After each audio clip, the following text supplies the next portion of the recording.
as well. If you have a Google account, you can do this, and it doesn't take much. All right, so we are live on the air. This is where we're going to go ahead and start. So I'm going to go ahead and go back to the actual presentation itself, and I do appreciate everybody for making it. I know summer's here, and the last thing we want to do is come back to school, you know, right away, but you know, professional development is a huge part of being a teacher, especially now in the digital age. So I applaud you greatly for that. My name is Joe Marquez. I got my master's in educational technology and media design about 3-4 years ago, and I've been running with it ever since, practicing and trying things in my class. I highly encourage you to try things in your class. Will they work? Not all the time, but you know what's going to work, and you figure out what's not going to work. So I consider a failure in my class not really a failure, because I learned how not to do something, and I figured out a way to change that up. But don't be scared about something not working. A video that you want to embed in your program will not work at one time or another. Even after you've tried it 1,000 times, the time you need it, it won't work. The internet won't work when you need it. The program you want to work won't work. The computer, for some unknown reason, will freeze, and you have to reboot right in the middle of class. Perfectly fine. But as teachers, we all know what to do with those things, right? We have the kids pair share with each other, you know, come up with something non-technology, right? You don't have to have technology everywhere, but just make it somewhere in your lessons. I am a member of CVQ. CVQ is a off-branch of the national organization Q, which stands for Computer Using Educators.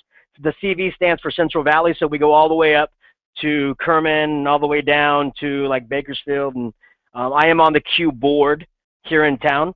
If you've never taken a look at Q, I highly recommend taking a look at their website, seeing if it's something you want to do. I think it's now it's like $29 for a year membership, and you get invited to all their conferences and all these things, and I present at those as well. Very, very neat. But let me go ahead and start you off with a trailer that I made for this presentation.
And I do need to update this ending, and it is no longer 2012.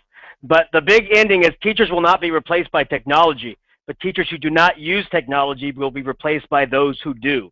And that's a powerful statement, because I know a lot of teachers on my campus that have been there for 20, 25 years, and I try to encourage them to learn a little bit of technology. I don't mean to totally flip their classroom into the technology age, but use a little bit here and a little bit there, and they always come back to me and they say something like, I've been doing this for 25 years. I think the way I do it is perfectly fine. Well, it's not, because we are now living in an age where the kids that we are teaching have never known a time without the internet. I teach science at Alta Sierra Intermediate School, but I also teach a computer class, and I had to actually incorporate a computer appreciation unit for them to understand that what they have today has not always been, and how lucky they are to have answers and information at the tips of their fingertip all day long, on their cell phone, on their computer, everywhere. Before, we'd have to wait for the newspaper or watch the nightly news to get information. Now it is everywhere and instant, especially with social media like Facebook and Twitter. So we have to go into that. We have to go to them. They're not always going to come to us. So we have to go into the Twitter sphere. We do have to use different tools like Remind 101, something that will bring them the information just like they're used to. I mean, they have no idea that there was a time before Google. They have no idea what Napster is and how important that company was for this day and age. They have no idea about these things. So it's our job to not only think of them as, wow, you are a totally different form of human being that we've ever encountered in this world, but also realize that, have we caught up enough? Okay, and it's possible, absolutely possible. Does anybody use, or let's actually do this next one because it's a little poll question. And the poll question is, there we go.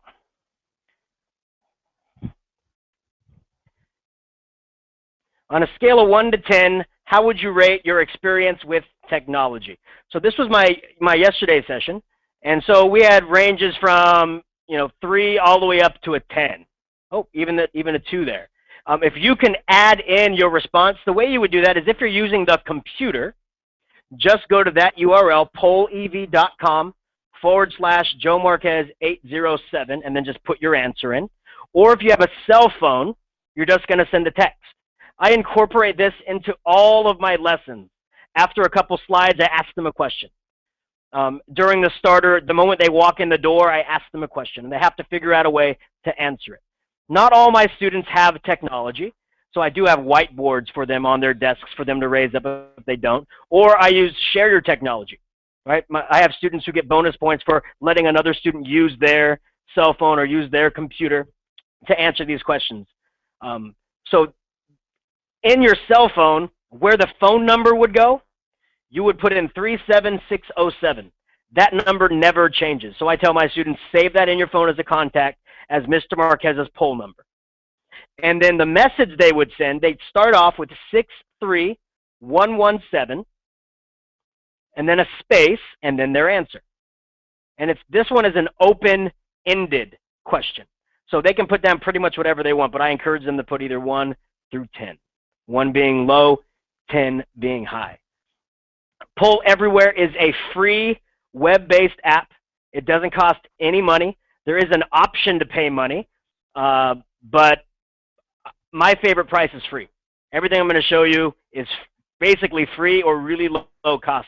The only things I show you that cost money are things that I'm like, this is really cool to have, so if you want to shell out the money, go ahead. But free is the #1 thing that I like to do. And once again, I have this link on my website, and I'll be talking about it during the course of the presentation. Yes? Poll EV is blocked? Okay, I'll see why they did that. It's not. I don't know why CART would have that blocked. It's not blocked at my school. All right, I'll double check. If you have a cell phone, though, you can definitely send the text to the cell phone. Question? No? Okay. Here is another poll. Let me go ahead and use my...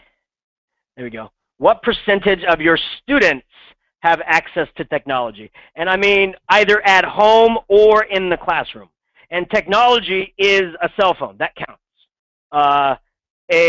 Android tablet. Little tiny 7-inch Android tablet. That counts. An iPad. That counts. Laptop. That counts. Chromebooks. That counts. At home or in the classroom. What percentage do you think they would have? And for this one, once again, the same number you would text to, 37607, and this time the message would be 92446, space, and then your answer.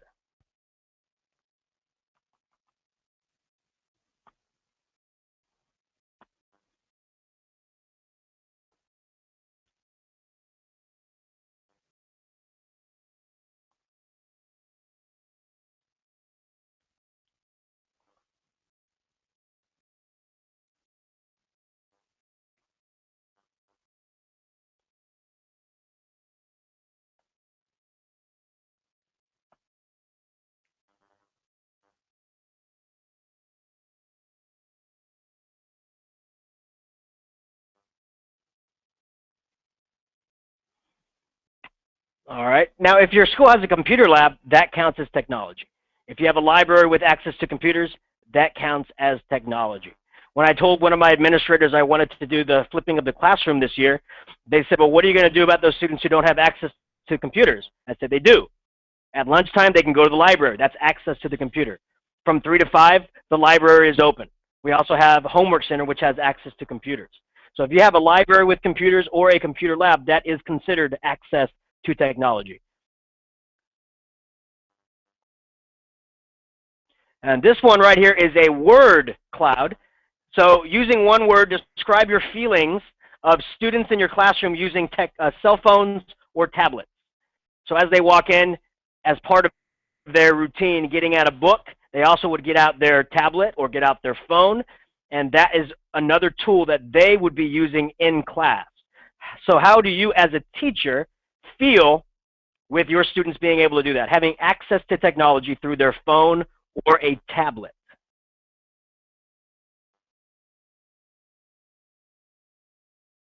I'll tell you, 4 years ago when I asked that question, the #1 answer was no way. I said that wasn't one word. So they wrote it in, no way. When I first started teaching, I hated cell phones because the #1 word that I would describe a cell phone to the student is distracting. It's a distraction, right? It's their gateway outside of your classroom while they're in your classroom. But the more and more I thought about it is that they have access to this $700 device. That's how much these phones cost. If you were to buy this phone without a plan, okay, at a cell phone company, they cost $700. It is a digital device. And we are sitting here writing grants for $20,000, $50,000 to get Chromebooks or laptops or iPads into our classrooms. Why do we need to write a grant when we ask our kid Grant, hey Grant, get out your cell phone? We don't have to write anything. They're bringing it to school. Let them use it. Okay, this costs just as much as this, except you can't buy this with a plan. Some places you can, I guess. Okay, but they cost just as, and they're both just as powerful. And plus, they have better eyes than us, right? So they can see on these little devices. We have to get the big ones. So I do highly encourage you allowing your students to use the cell phone in their class. I just got hired on as the instructional technology teacher for the Buchanan area. So I'm overseeing Alta Sierra Intermediate and Buchanan High School, and I'm teaching teachers how to incorporate technology seamlessly into their lessons. And the one thing I told the principal at Buchanan was I'm going to encourage teachers to use cell phones in the class. And she was like, no, you can't do that because they're just going to use it. They're going to be texting their friends, getting on Facebook. And I said, listen, they're doing that anyway. They're doing it under their desks. They can do a tweet. They can send a text without even looking. They're that good, right? But that's only 20% of your class. Why deprive 80% of the students who are going to use it for the good, right? If the 20% that are going to misuse it are already misusing it, why not allow the others a chance to use it for a benefit? It's a very powerful tool. And she's like, oh, that's a good point. I'm like, yeah, it's a good point. We got to let them use it. But you have to understand, you have got to put the hammer down the moment you see one of the kids doing something wrong. In my class, the school has a policy of if you have a cell phone out, it's a warning, and if it's out again, it gets sent to the office and it has to be picked up by a parent. I don't do that two-step in my class. The moment I see them using the cell phone wrong, they get it taken away, and their parent can't pick it up till Friday. They're not going to go home and tell their parents that they got taken away, so they're going to wait till Friday, right? So they're not going to do that. And I have them type like this with the cell phone on their desk. So when I walk by, I can see what they're doing, so it's not being held up to their face. So I have rules with their cell phones, and if they don't follow them, it gets taken away. So you got to really be powerful about it. But if you're still not understanding why it's so important to use technology in the classroom, it's because we have really got to motivate and engage our students in this day and age. We have to. They're in a day and age where if they don't like something on television, they flip the channel. If they don't like a web page they're on, they go to another web page. They're in for instant gratification. So we have to kind of not gratify the students every day, but we have to kind of give our pace and our type of style in that same fashion, because this is the type of kid that is growing up in America today. Hey world, today Whoa. Your favorite blog topic suggestion comes from username Mr. Moonhair, who says, considering that most people dread going to school, how do you think the educational system in America could be improved? To succeed as a planet in the 21st century, a strong education for every human being isn't just important, it is essential. This current educational system was designed in and for a different age. The age that kids are growing up in today is the most stimulating age ever. Institutional education refuses to adapt to the landscape of the information age. It will die, and it should die. Students often get distracted in school because Compared to the world around them, school tends to be incredibly boring. Teachers are just training students to regurgitate facts. Teachers are essentially training students to test well. Value of information has consistently been going down. With the advent of the internet, the monetary value of information is fast approaching zero. I dropped out of college a year and a half ago. I wanted more time for YouTube. I was in school. I felt like more than getting an education, I was just being sold a diploma. I was spending thousands of dollars a year to essentially sit in a room full of 100 people watching a PowerPoint full of information that I could have just as easily Googled. Like, society no longer cares how many facts we can memorize, because in the information age, facts are free.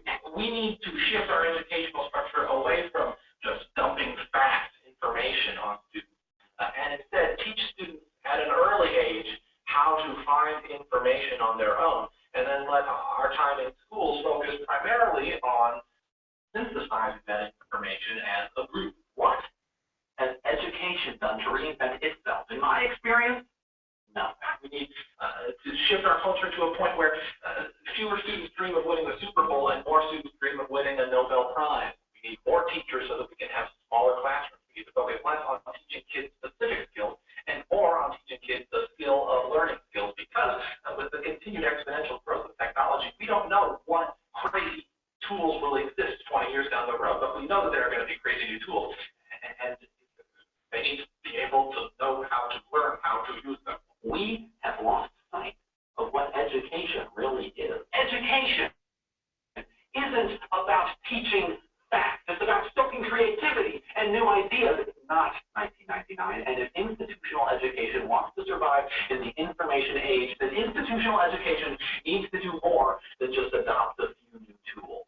I dropped out of school because my schooling was interfering with my education. To the educators of the world, I am here today to say that I disagree. You don't need to change anything. You simply need to understand that the world is changing, and if you don't change with it, the world will decide that it doesn't need you. Now that guy is one of the most followed guys on YouTube right now. He makes more money than all of us just by making videos like this, and his #1 followers are from the age of 12 to 25. And this is what they feel. And the funny thing is, this came out about 4 years ago, and he is describing Common Core to a T. Because it's not about spouting information at the kids anymore. It's to have them go discover how to learn that information, how to synthesize it, and we are there to help guide them in the right direction. With Google, we don't need to teach facts anymore. They can find the facts. But how are those facts relevant to their lives? How can we make those facts relevant to the rest of their lives? That's our job now. Okay? As educators, it's our job to educate them how to use information, not how to get told information. They can find that on their own every day. And a great way to talk about kids, especially in middle school, is a story about shoes. Now, there was these two guys from England, and it's when England was taking over South Africa. And they went into South Africa, and they wanted to expand their business by selling shoes. And these two guys, they traveled over to South Africa. They got out, and they looked around. And one guy got out, and he looks around. He says, okay, nobody's wearing shoes. So he goes back to his hotel, writes a telegraph to his boss, and says, I'm coming home. None of these people wear shoes, so it's hopeless. I can't sell any here. And he leaves. The other guy gets off the boat, looks around, sees that nobody's wearing shoes, gets super excited, writes a letter home, I need help. Nobody wears shoes. We're going to sell them to everybody. Okay? We have to start looking at our students that way. Because one of the biggest problems I had as a new teacher was I'd look at a student and I'd be like, I thought I was really banging it. I was like, yeah, I'm doing a good job. And this kid's in the back, not caring, twiddling his thumbs, not listening, head on the desk. And I took that person like, well, that kid doesn't want to learn. I can do whatever I want, but that kid's not going to learn. But here's the problem. It's not that he doesn't want to learn. It's that he was never taught.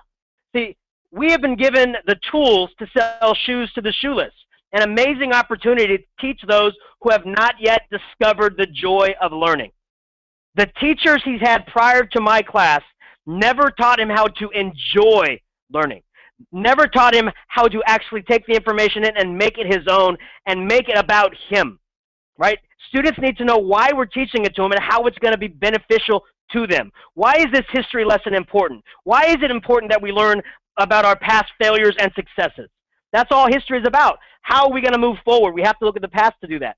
Science and technology, okay? Look at all the amazing things scientists did that have brought about your life today. They have to appreciate those things, but not until you bring it down to their level are they going to appreciate it. They're not going to discover how to love learning until you find that way. It's all about engagement and motivation. How are you going to become relevant to your students? That's the thing we have to start looking at. So as a teacher, you don't have to be an entertainer. You just have to be relevant. I do a lot of stuff in my class, right? I have flashy belts that I wear every day, and the reason I wear the belt is not to make me look crazy, but I have all of their homework for the day on the belt. I have when their next test is on the belt. It's information, right? And the way their mind works is they don't look at anything unless it's changing or flashing or doing something. And so I have the same thing up in the corner of my wall, another marquee that does the exact same stuff. And it's all saved. All I got to do is hit play this one, it'll play it. Okay? We have to make things relevant to the student.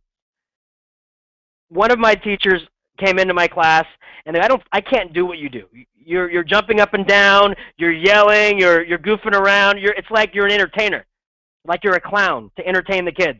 I go, I'm not a clown. I'm being relevant to the kids.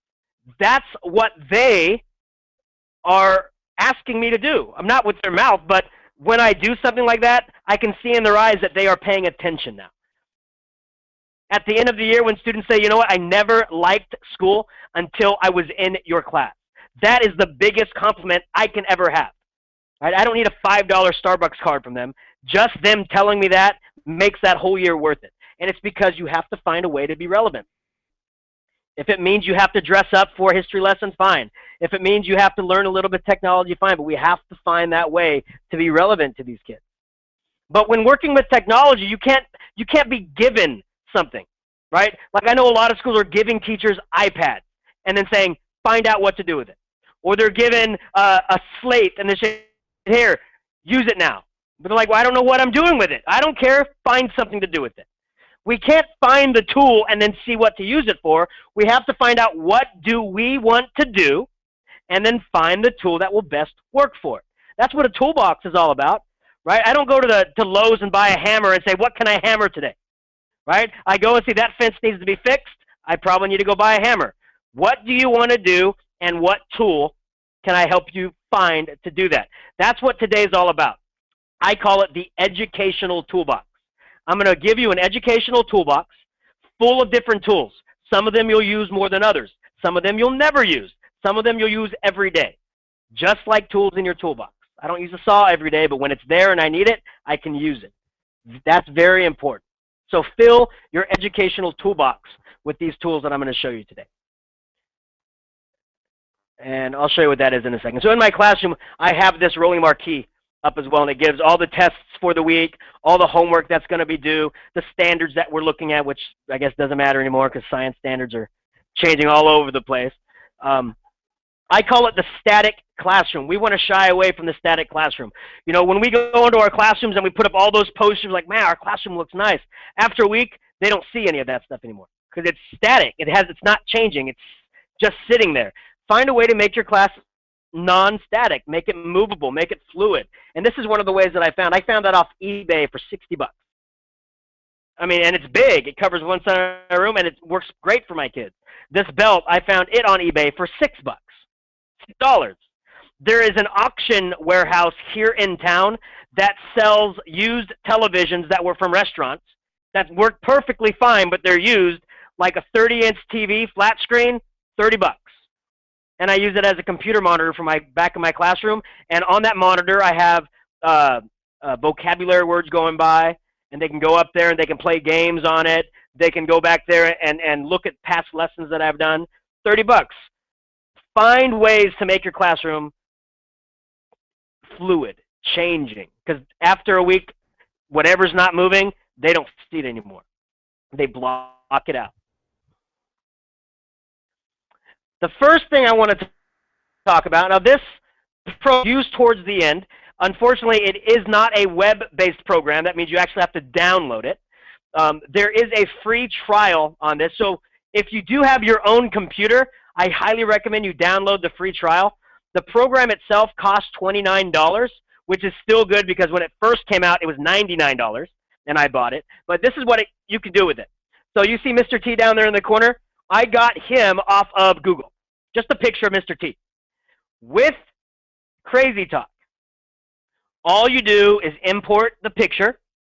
You put a dot at the edge of one eye, dot at the edge of the other, dot at the edge of the mouth, and a dot at the edge of the other mouth. And you talk into the microphone. And it turns Mr. T into a puppet. If I can get him to play. Nope, hold on.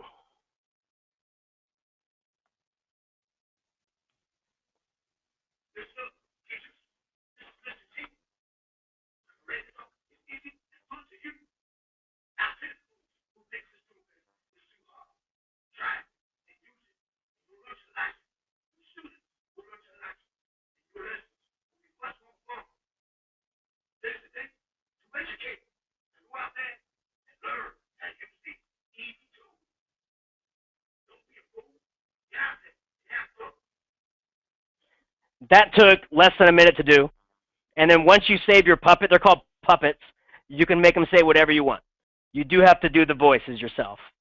Okay, so you do have to channel your inner cartoon voiceover voice, but it works. If you do it for history lessons, you can do John F. Kennedy talking with William Shakespeare.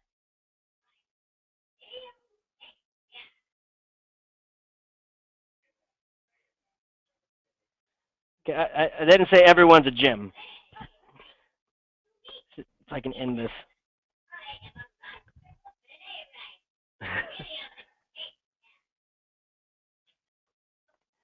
So, but it's fun. I did one with, I think, 6 voices talking to each other, giving sides of an argument, and I did like a Brady Bunch motif, you know, and so it works out great. And like I said, all you do is set dot here, here, here, and here, and the program does the rest.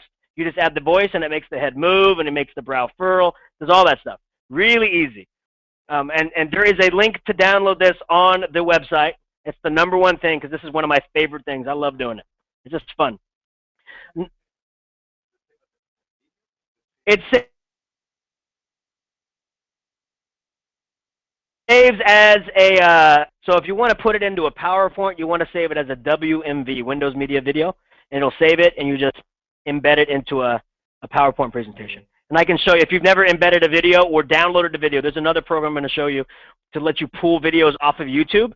Because there's a lot of great videos on YouTube, but maybe the beginning is, I can't use that part, or the end, I can't use that part.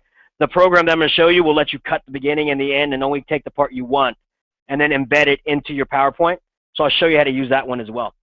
iTalk is great if you have computers in your class or in your computer lab that are owned by the school. It allows you to put a little program on each one, and your computer controls all the computers. And so it kind of mirrors their screen on your screen. And you can just go through, I'm going to see what Johnny's doing. You click on his computer, and you can see what he's doing, stroke for stroke. And if he's doing something wrong, instead of getting up saying, hey, stop doing that, you take over his computer, click out of all the things he's on without him knowing. He thinks like there's a ghost in his computer or something. And you shut all of them off, and then you send him a message saying, stop. He'll never do it again. Okay? But it's only for school computers. You can do it on student computers, but that freaks parents out sometimes because they think you can do it from home, which you can't. It has to be on the same Wi-Fi, but that's a whole legal thing. So school computers, absolutely. I do this in my computer lab. It works great. And it's free. It doesn't cost any money. Splashtop. Splashtop is a portable whiteboard. So that's what I'm using right now. It turns any device into a portable whiteboard. If you're using an Android device, it is completely free. The streamer goes onto the computer. It's a little streamer. It streams whatever's on your screen to your device. And it works for iOS systems, which is Apple, or Android systems, or Windows systems. So every platform you can possibly think of. The Android app is free. The iPad app is $4.99.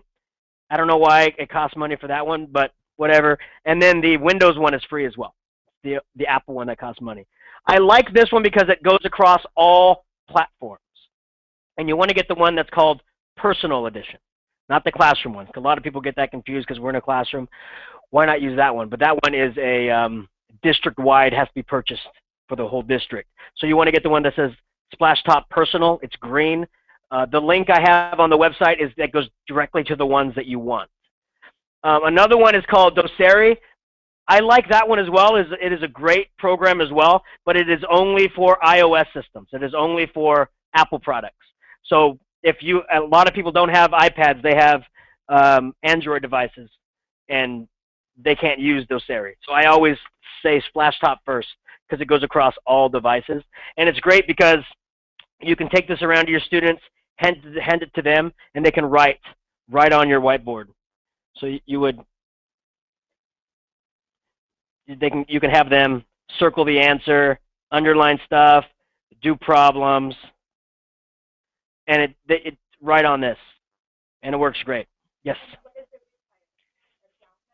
Yeah. So on the tablets, it's an app. So you go to the App Store, either the Play Store for Google or the App Store for iPad, and you download the app. Once again, it's called Splashtop Personal. That's the one that you want to get. And for this one, you just go to their website and download the streamer. And on the website that I gave you, the Easy Tools website, I have links directly on there to those things. So it has a link to the streamer. You download it on your computer. It has a link to your tablets or your phone. It'll work with this phone too. It's just tiny. Okay, but it'll work on that one. I just prefer this one because it's bigger. So Splashtop is for all platforms. Doceri is only for Apple products. Yes. Yeah. So it reflects everything. Mm-hmm. Yes. And yeah, so that would be a mirroring program, so AirPlay. And what that does, it's the opposite. So what that would do is it would reflect whatever's on your tablet to your computer. Yeah, so if you're in a lower grade class, 3, 2, 1, or kindergarten, you would want to do the mirroring program because you can actually have an educational game on here, vocabulary game, math game, and you can hand them this and they can do it on here, and whatever they're doing on here reflects on there. What we're doing now, because it's a little bit confusing, we are mirroring the computer onto our iPad. What you're looking to do is mirror the iPad onto the computer, and that's called AirPlay. Okay, the newer version iPad, this is the newest one. Whenever there's an AirPlay capable device, it'll give you an AirPlay click. You click on it, and boom, it links. It's best to use with this and Apple TV or this and a Mac. You can still download a program on a Bluetooth capable computer, and it'll do it that way as well.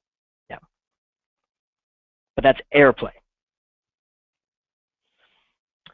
Now, these two programs, the one up top is called Replay Media Catcher. That will grab any video off of any website. Any video off of any website. If you go to a website that's, maybe it's a news site and they won't let you download their video, but it's like, man, this would be great for current events for my class. This will let you download it. It'll go on there and grab it. Pretty much anything. And if there's something that it doesn't grab, it usually updates and boom, you can grab it. That one does cost $29.95 though.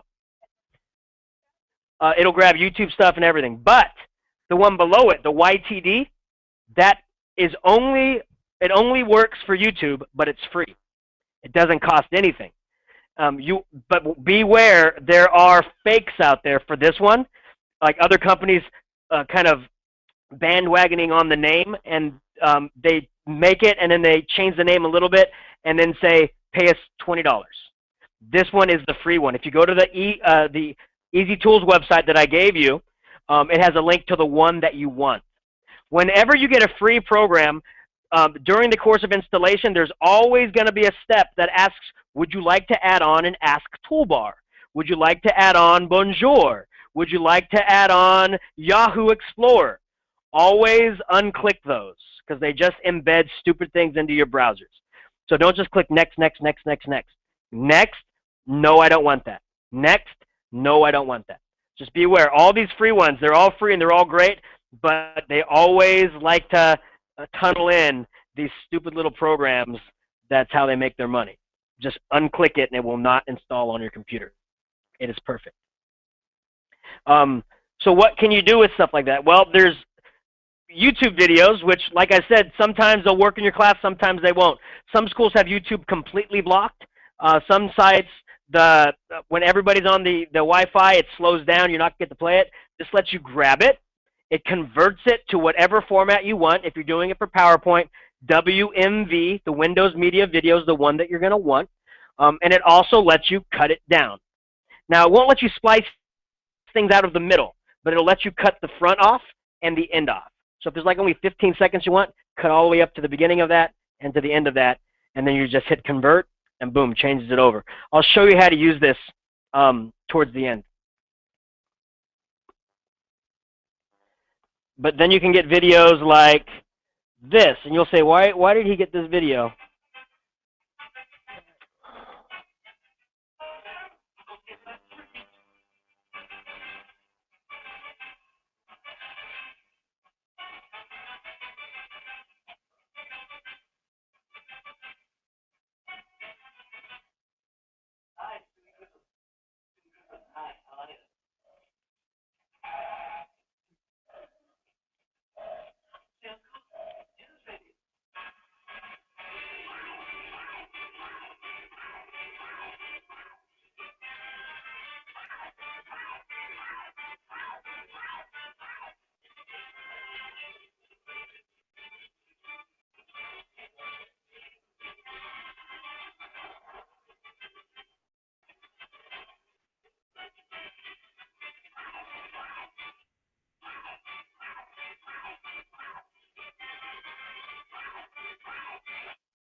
Okay, so at the very beginning of the class, I'll just show that video out of nowhere. Just play it.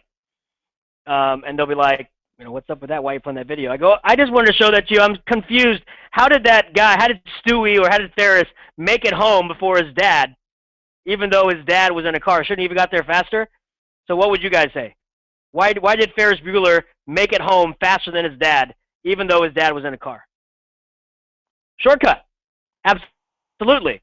And we've already talked about displacement, and displacement is a shortcut. And so that shows displacement in action, because distance is the total distance from A to B. And displacement is the shortcut, the straight line, the imaginary line from A to B. And so Ferris Bueller used the shortcut, whereas his dad took the total distance.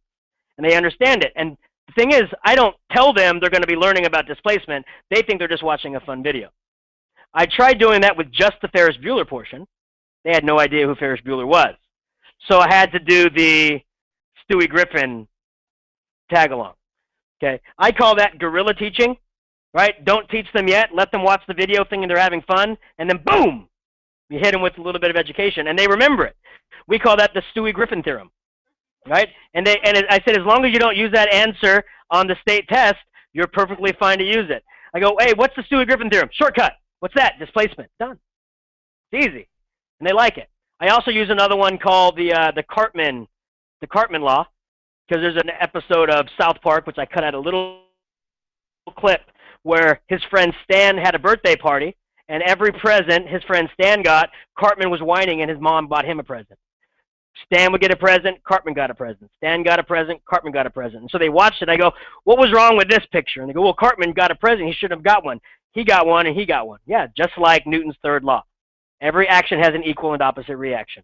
That force has an action, that has an opposite reaction. And we call it the Cartman law. And as long as they remember it's Newton's third law, they're good to go. And so they remember these things. And YouTube videos are great to do that. Okay?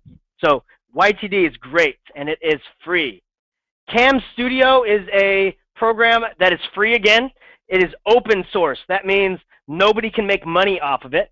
And you have programmers that like to add their little bits in, and it makes it better and better, and doesn't cost you anything. And what it does is records your screen. So if you want to do some screen recordings at home and then bring them to class and show the kids how to do something that's already recorded, you can use Cam Studio. This is also great if you don't have the replay media catcher. to download videos off of things, what you can do is you can put this on your screen, highlight the video you would like to record, hit record on Cam Studio, and then hit play on the computer, and it will record whatever's in that box. So it'll grab that video as well. I do that for BrainPop. BrainPop, for my school, always hit and miss because there's a lot of teachers on the internet. I have to stop my lesson and go to the BrainPop website, play the video, then go back to my PowerPoint. So what I did is I grabbed every BrainPop video on science with this, and now I can embed those into my PowerPoint presentation. And so it makes everything that much more seamless. Cam Studio. Once again, there's a link to the correct one. This is another one that is faked a lot. There's one that costs a lot of money that's based on this called Camtasia. They cost $200, but it does the same thing. This one's free. On my website, it links to the free one, the good one. VLC Media Player. Has anybody ever tried to use their out-of-the-box school computer to play a DVD and you get the thing, sorry, you do not have the codecs to play this? You're like, ah, great. Or you try to play an MOV file or an MP4 file, so sorry, your codecs are not up to date to play this file. VLC Media Player has the codecs, and it just means capability, of playing every single media file out there right now. AVI, MP3, MP4, AVI, MKV, Video TS, every file you can possibly imagine out there, this will play it. And it is great even though it costs nothing. It's free. Okay, it doesn't cost a dime. It'll let you play DVDs. It'll let you do everything. So I have this one as my main player for all media on my computer. I never use Windows Media Player. There's always a problem. Always a problem.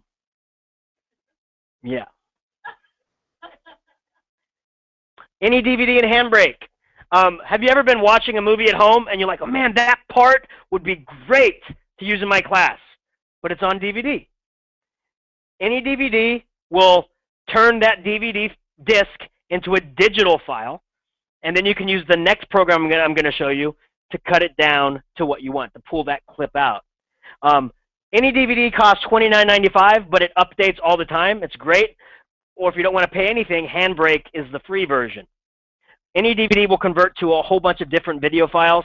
Handbrake will only convert to MKV or MP4, which is still fine. It'll still play in a PowerPoint. But it'll let you cut out videos. I also use this to, has anybody had the problem where you want to show a video from the library and another teacher on campus wanted to show the same video on the same day, and you're like, oh, I didn't know you were planning this. I didn't know you were planning this. Now what am I going to do?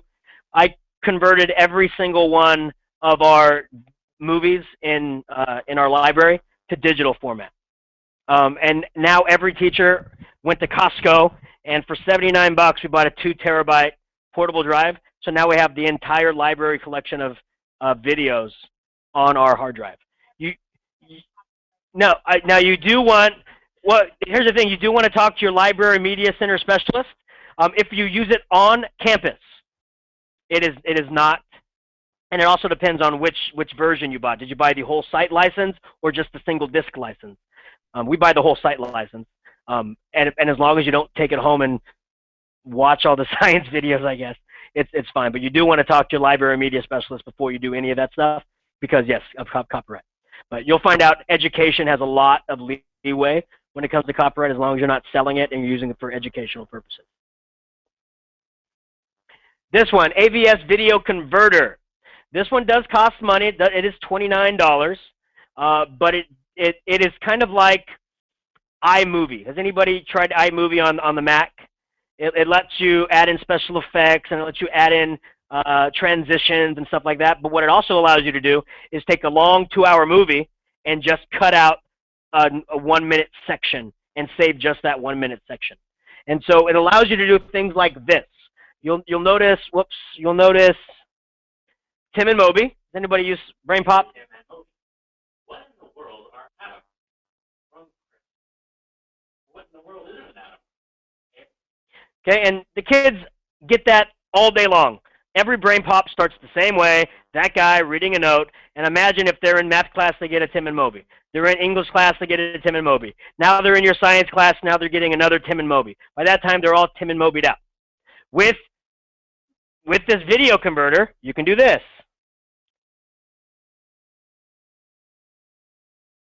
Dear Tim and Movie, what in the world are atoms? From Ashley, Mr. Marquez. What in the world is an atom?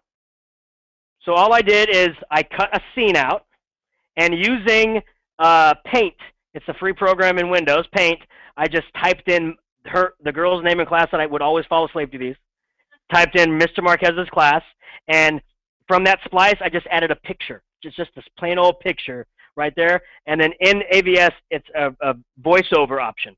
And I just did my voiceover, and then it transitioned back into the movie. And the great thing is it saves it as a project file. So for the next class, I can put in somebody else's name. The next class, I can put in somebody else's name, just changing the voice and changing the one little picture. And once you have it down, it takes a minute. Insert, record, convert, done. 1 minute.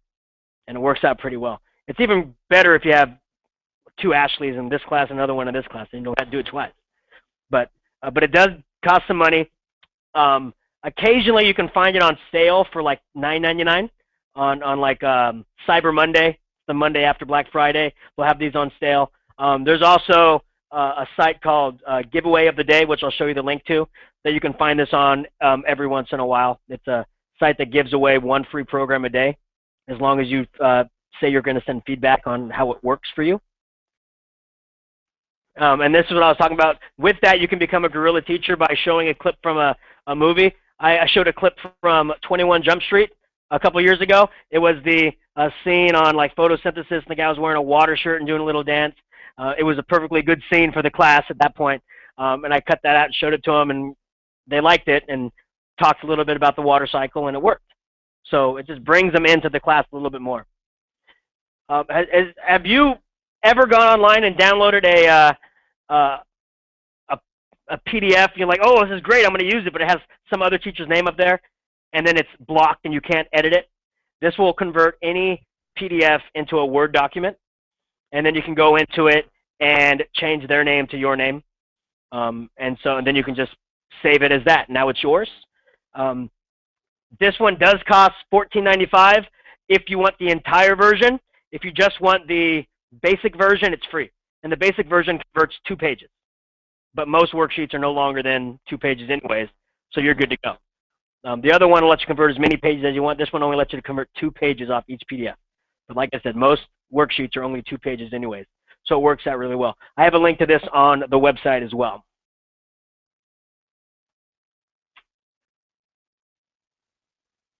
GradeCam, raise your hand if you're in Clovis Unified. Okay, so we have Illuminate. Illuminate has GradeCam built into it. If you're not for Clovis Unified, what GradeCam is it uses any dot cam to scan any test that the kids have, and it'll grade it right then and there for instant feedback. It does cost money unless you're just going to use it for quizzes. If you use it for quizzes, teachers, you have a free version. And the teacher-free version allows any test or quiz up to 20 questions. So if you're I use it for Quick Quiz Monday. They come in, it's a quiz on something we learned the week before, it's 5 questions.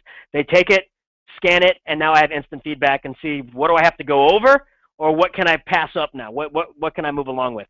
So it is free if you're only going to give up to 20 question quizzes.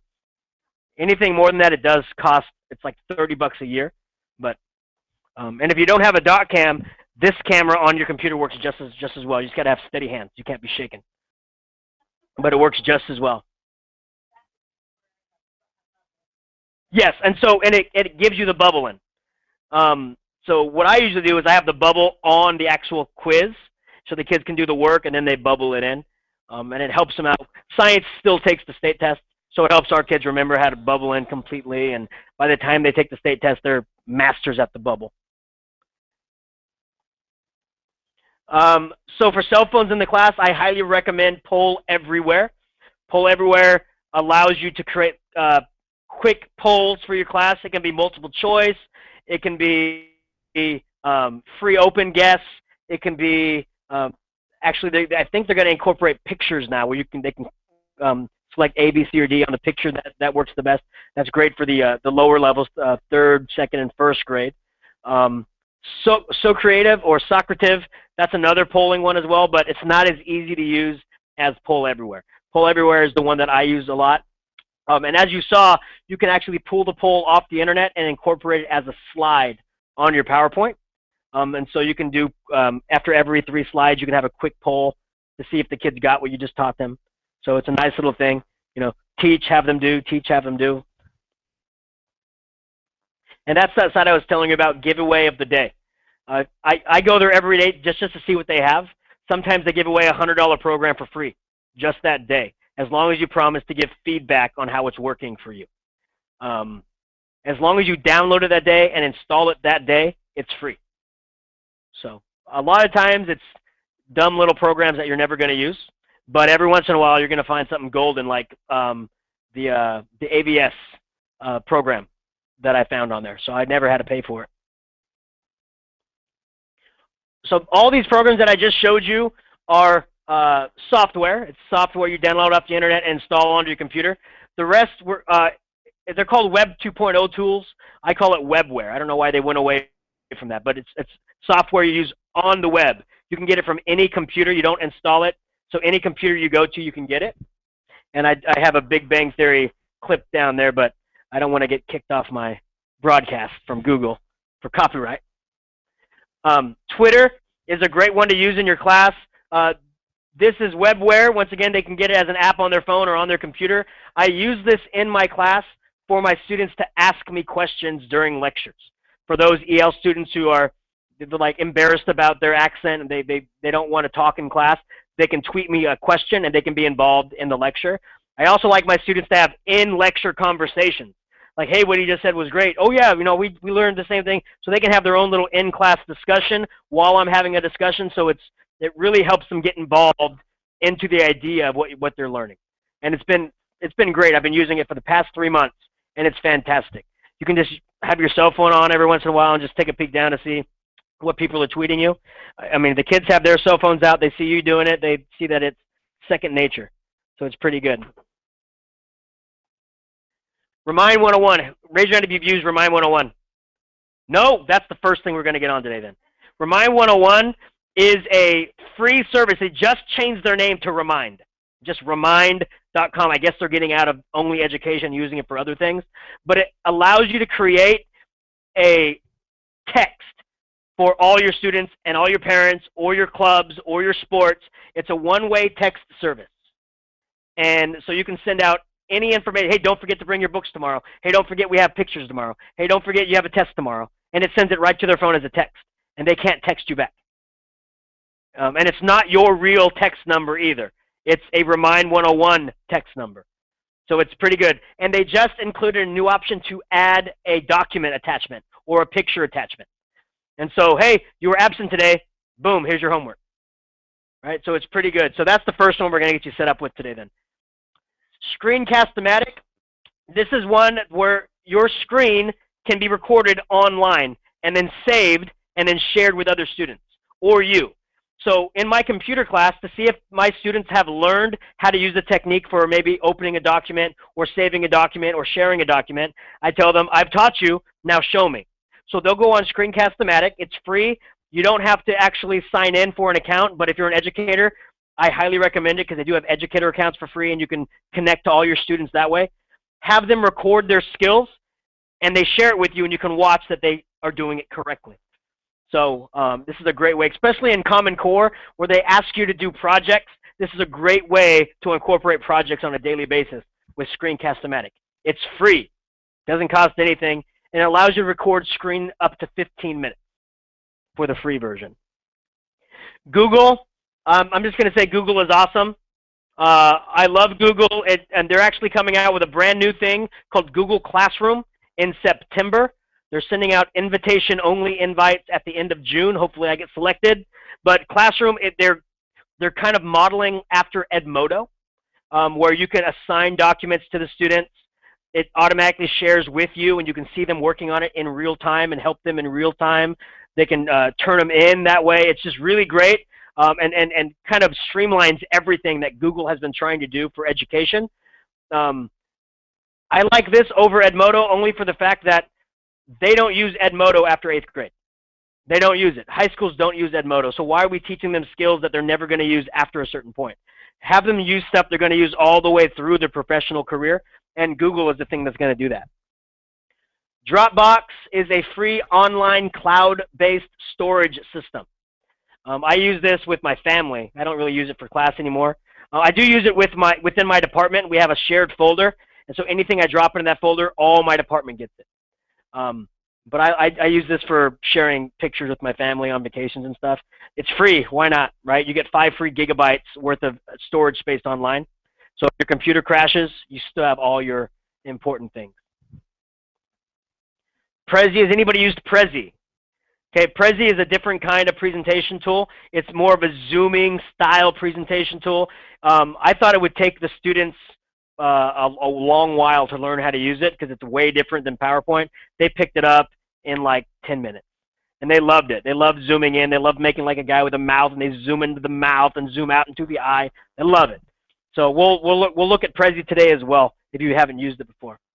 Every slide is a cool one. I'm going to show you real quick how it works. If you have the website up,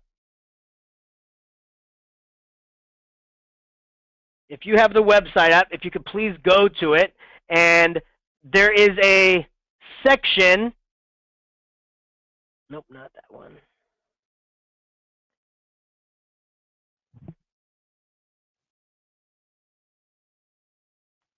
Where it says, every slide, easy tool for easy teaching presentation. If you click on that, you should see a presentation already in progress.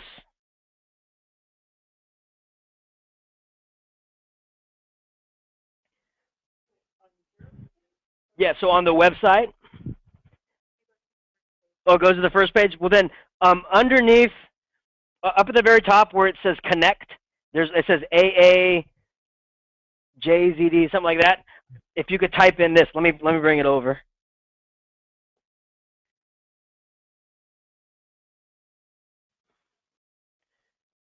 Right there.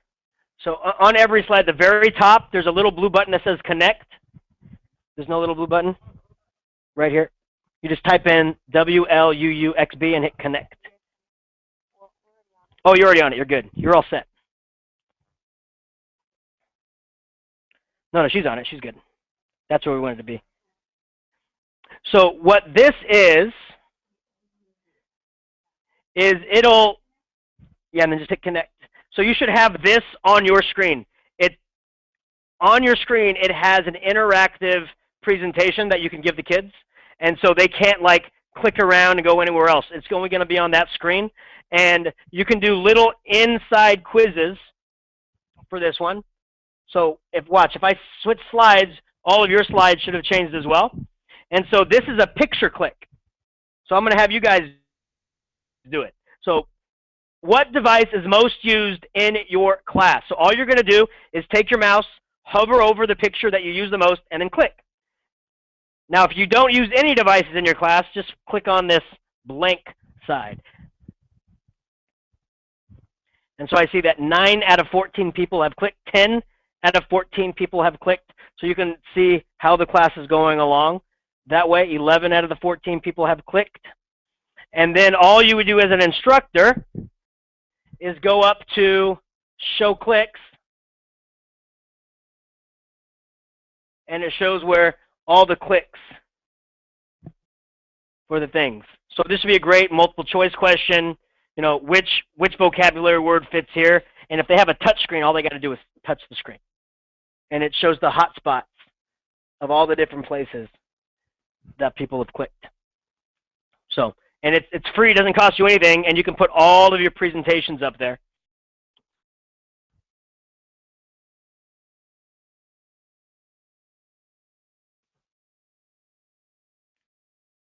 And I think that was the last one. So if everybody would do me a favor, we're going to start with Remind 101 just to get everybody on the same page. To get to Remind 101, you can either go to the Easy Tools for Easy Teaching website and just click on Remind, and it'll take you there. Or you can go to your URL and just type in remind.com.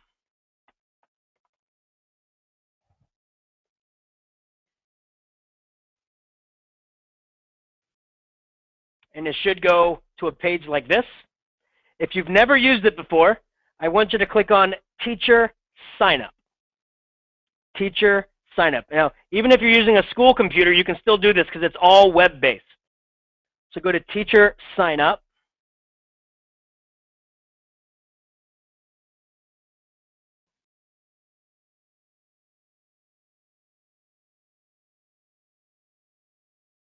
And you're going to want to use the email that you use most for educational purposes. The kids will never get the email, but I always find whenever I use the educational email for educational things, I remember what my passwords are much better.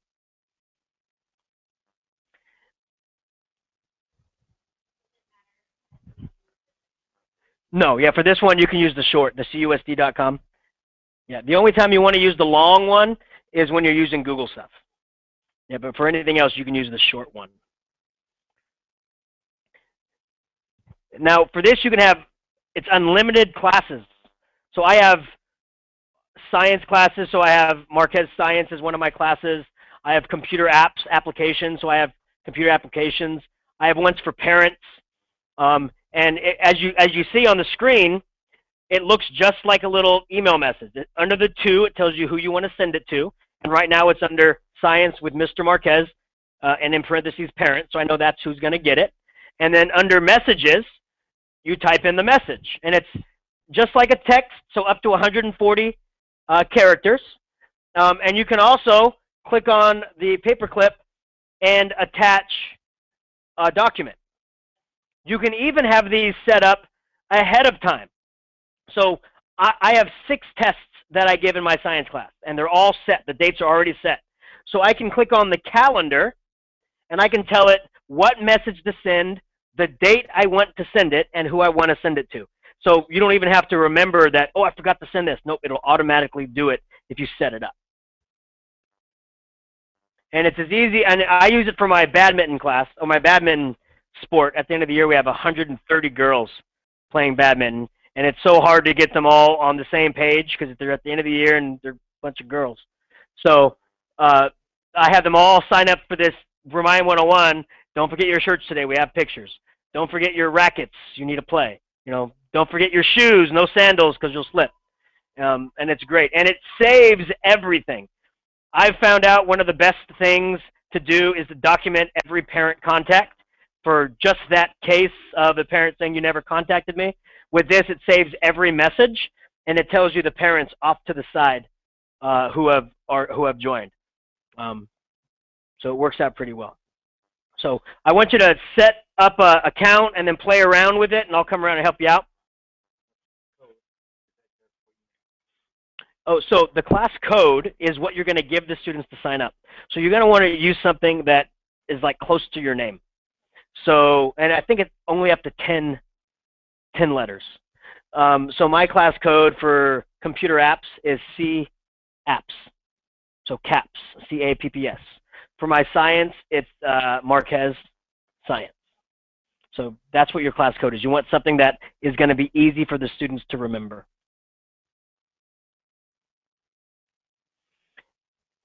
So that's the question I had. They asked what the class code is. And the class code is how they sign up for this. You don't have to do anything after this. All you do is show the students this. They come into your class, say, okay, class, you're going to sign up for my Remind service. So on your cell phone, I want you to type this in. So under the text message, they're going to do that. Now under the message, I want you to type this in. And they hit send. And they'll receive a text back saying, thank you for joining Mr. Marquez's class. What's your name? They'll type in their name. Done. You don't do anything else after that. Now they have joined your class. And then at the end of the year, you can trash all their names. And it's out. And then you can wait for your next class.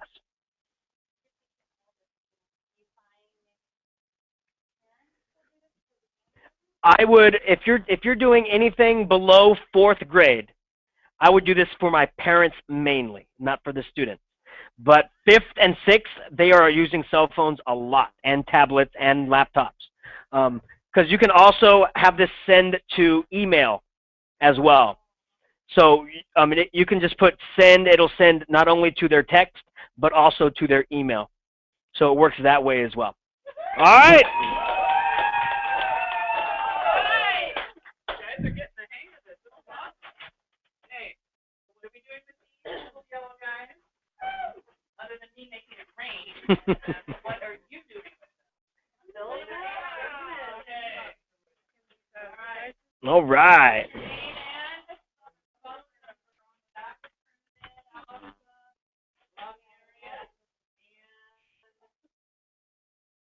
We'll be doing the drawing on Thursday, so hopefully some of you will win. How many of you are going to the big prizes? Yeah? Okay. What are you going to do after class today? All right. Make sure you stop by the front desk to do that. And if you were there yesterday and needed the paper for the unit from Fresno Pacific, you have one today. Okay? Thank you. And so I even put this on my website for the parents, so they if they don't attend open house, they can still learn how to. Whoa. That's it. Can you have the kids, like, I teach sixth grade, so can I have my kids and my parents on the same one? You can have it on the same one. I recommend separating it, and then in the same message, you can add both of them. So I would separate them as students and parents. And then if you want to, and notice for my class, my code here is ASI Marquez. I want it to be as easy as them to know. But if I wanted to send it to parents as well, I would click Add Parents. And so now whatever you send will send to both of those groups. But I would recommend separating them because there might be something you want to send to the kids and not the parents, or the parents and not the kids. The first one is automatic for you. The second, anything after that, you can make up. Yeah. So the first code they ask you about is this is the code we're going to give you for your first one. And then when you add another class, it'll let you change it. And then you can go up and delete that one. And then you're good to go. Yes. Mm-hmm. And once again, this is also great for clubs. I know my tech club, we only meet 4 times a year, and I always forget when we're going to meet. So this helps me remember, because I'll put the dates in, and I'll send a reminder not only out to them, but myself. And it'll remind me. I add myself to my tech club group. Yes? I see the names of the subscribers. Mm-hmm. Yes. I think they took it off. They had an option to add, let's see.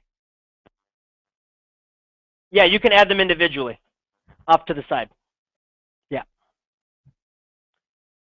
So that's great if you have an absent student and you know they're on that list, you can send it out to them.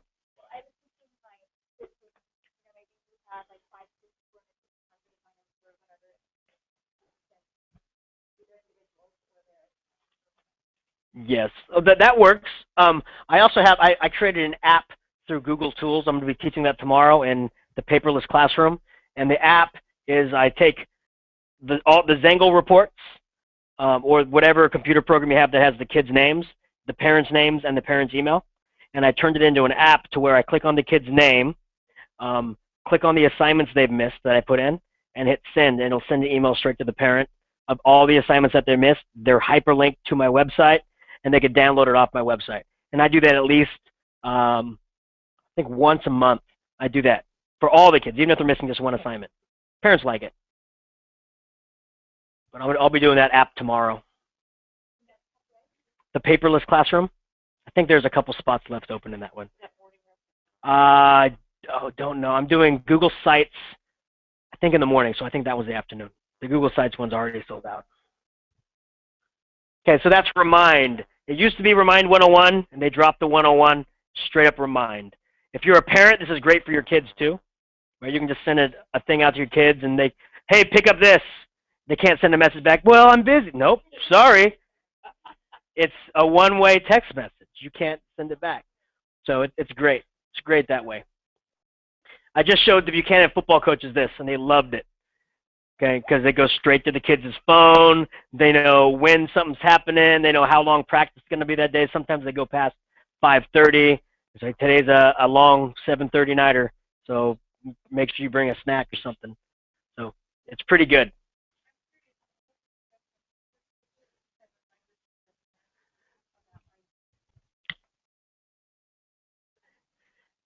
Our special ed department has been rocky the past couple because we've had a lot of teachers changing positions. But since I got added on as the instructional technology teacher for Alta Sierra and Buchanan, we're going to have an in-service at the very beginning of the year, and every teacher is going to get on. This is the one thing my administration says, make sure every teacher knows how to use it, and they use it. So that's going to be one of my goals. We even made one of these for the school itself. On our school website, the parents can add themselves to the Alta Sierra's thing, and we call it Mr. Bruin. So that's who sends out the email, Mr. Bruin. It tells the parents what's going on that week. So the parents seem to like that a lot, just to know what's going on at the school. Yes? I don't know if you said it already, but when the students enter in the information, what do you get back on? So you will get, under your subscriber list, all the people that have successfully added on. They will receive a text message back from Remind 101 that says you have successfully joined so-and-so's class. But that, the very first time. Unless you've done it for another parent or another teacher, then it knows that number and it knows your name, and so it won't ask for it. So the first time you've ever used it, it'll ask for your name, but after that, it remembers that number. If they wanted to sign up for email, Yeah, so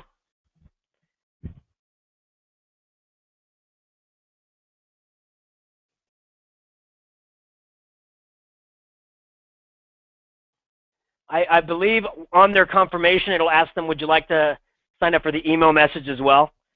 And yeah, and then it saves it under their subscribers.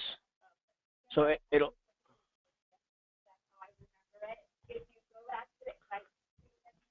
Oh yeah, that's where it'll say the email.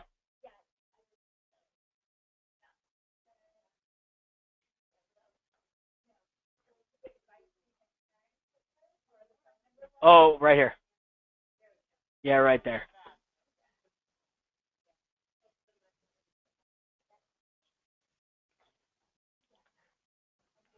So has everybody successfully signed up for this and feel comfortable about adding a class? Okay, perfect, perfect. Okay, so the next one we will look at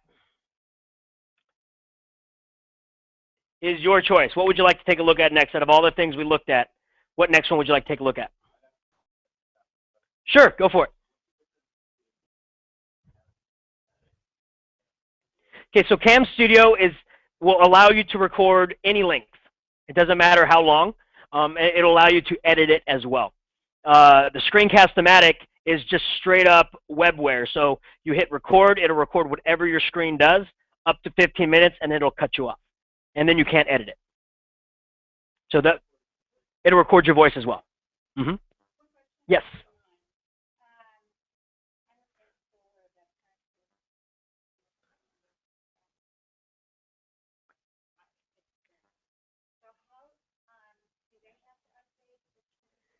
They would. So you'd want to tell them if you change your number, either send me an email, because then you can go in and change it manually under their name, or you can ask them to sign up again with their new number. Yeah. So then they just sign up again with the new number. That's why I leave it on the website, my class website, so the parents can go back and do that. Yes. Okay. So we'll definitely do that. As you're going through all the apps and all the sites and everything, can you kind of mention some of those things that you probably learned the hard way, or you probably like, like don't forget this, or for us first timers? Yeah, the number one thing that I found most useful is the YouTube videos implementing into my PowerPoint. But as in, like, you've been using it for so long, we're barely going into it, and like some of the things is like, hey, do it this way, or use it this way in your classroom, or the students will try to do this, or some of the little. Well, if you're going to be using cell phones in the classroom, they will try to push the boundaries a lot. So, so I highly recommend, I tell my students this: you come into the classroom, you take out your books, you take out your cell phone, it goes flat on the desk, and it doesn't come off the desk. You can move it around the desk, but you cannot pick it up, and you have to type like this. And Those are the little things, because the moment they pick it up, don't go over there and say, hey, put it down, I told you. The moment they pick it up, take it, say, sorry, you're not following the rules. Everybody else will follow the rules. They will. Because they know when I pick it up, they're not getting it back. Their parents have to get it back. They don't get it back. Yes. Now, my school, we have a fair use policy for cell phones, so we don't really have to send home a permission slip. Says if they have it, it's fair use for them to use it in the class. I send one out to kind of cover my butt a little bit, because yes, and it says that in the contract, but it also says, here's the thing that I added that the district I don't think had, and I did it because I thought about this. I was like, what if they use the cell phone in my class and the parents come back and say, look at all the data that we've went over. If you're letting them use it in class, I think that's where he's using it all. You owe us $300.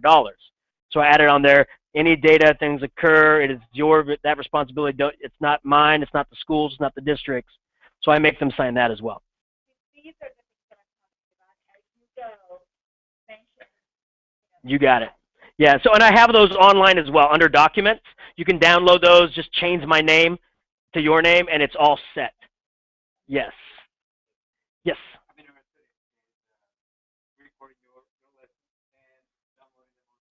You got it. So I will show you the YouTube splicer, the YTD, and then I will show you the Google Hangout, which we're doing right now. Okay? Perfect. Yes. So when I went out of like 101, it did take me back to your website and the name's not up there. Yes. tinyurl.com with the / and then ET, like that alien, for ET.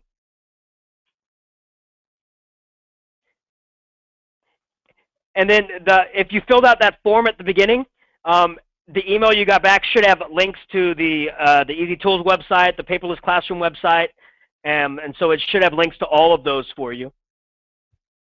So if you could go to the Easy Tools website, so tinyurl.com / ET for ET,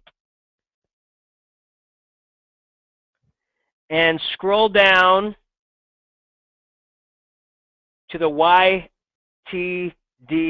downloader.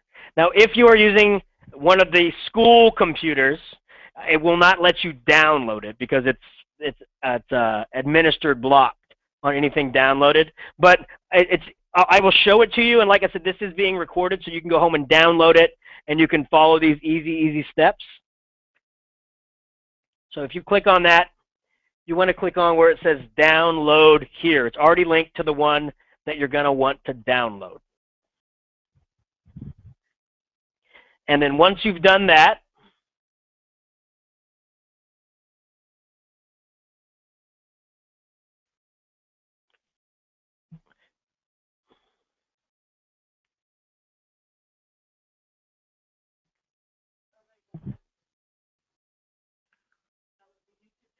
yes, you should see an icon with a red, like a red little TV thing with an arrow pointing down. That's what you should have when you download it.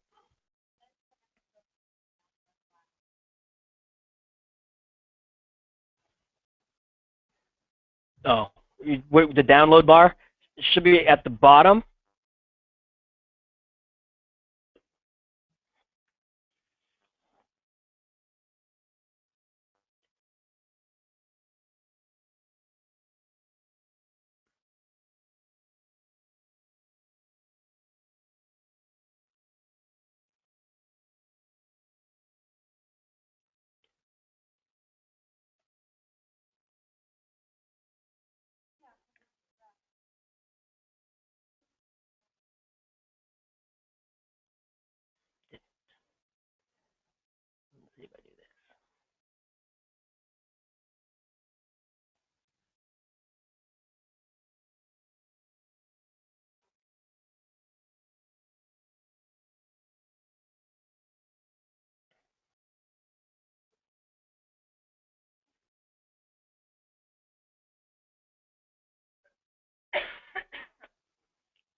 I don't see any blockers on her either.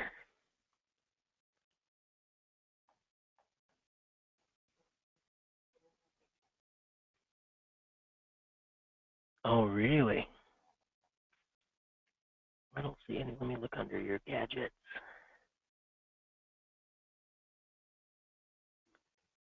No, it's fine.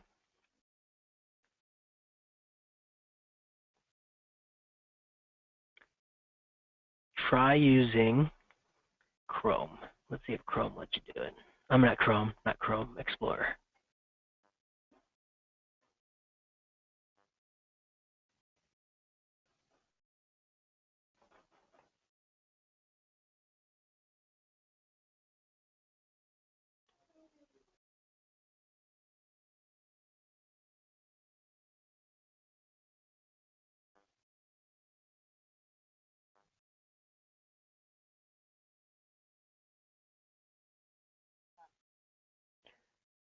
Interesting.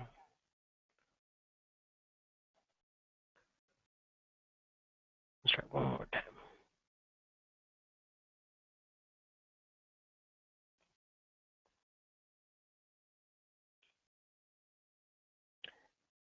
Anybody else having a problem downloading it? Yeah, I don't know why it's not doing the instant download. That's strange.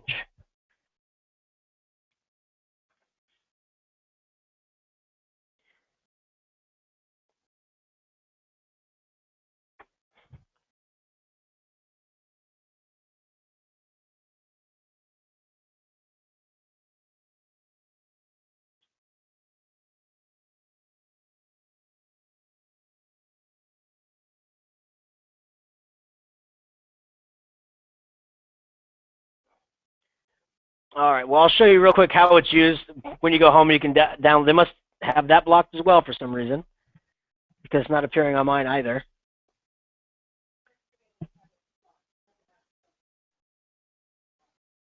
For downloading? Ah, that's probably what it is.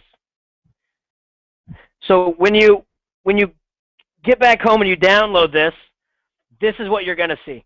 Just basic YTD. And all you have to do is go to any YouTube channel.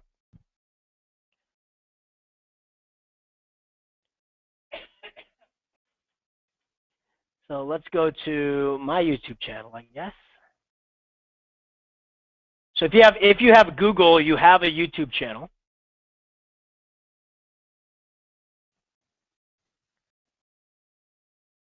And let's say we want to download how do languages change and evolve. So I'll click on that. And all I want to do is go down to share. In the biblical story of the Tower of Babel, and copy that. So we copied this link right here. That's all you do. And you put it right here and hit download. And that's it. And it downloads it for you. It'll just download that one video. Now let's say you don't want the entire video. Let's say there's only a short snippet in the middle that you want. That's perfectly good. So once it's done downloading, and most of the time this will download as an MP4. You want it to be an MWV, a Windows Media Video, WMV anyways. You're going to go to Convert. You're going to pick up your file that you just downloaded.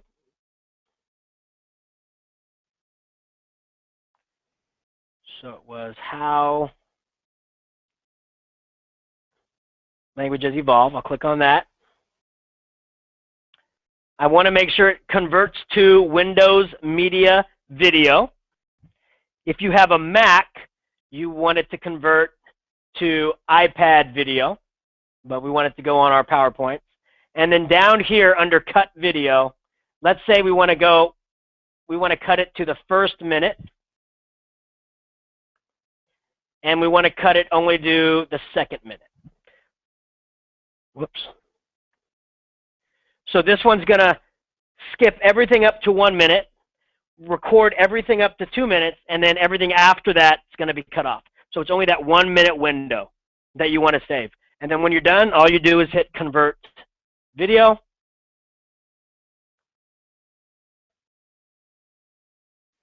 And it's done.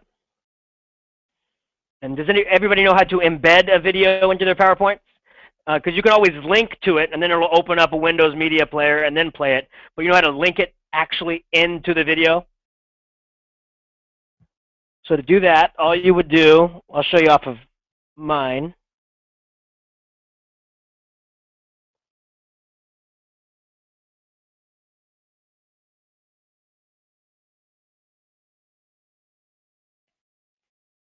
Okay, so let's say we wanted to add a video to this PowerPoint. All I do is go to Insert, Video,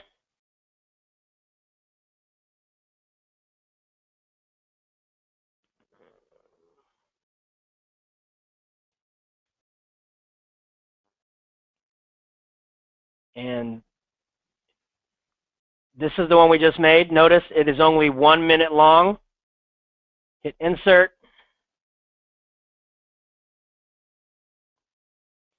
And put it wherever you want. And then make sure under Playback, you click it as Play Full Screen. And that's it. And so then when you're playing the video, you just click on the video. It'll play it full screen and then bring you back to whatever you're talking about for PowerPoint. Now for recording,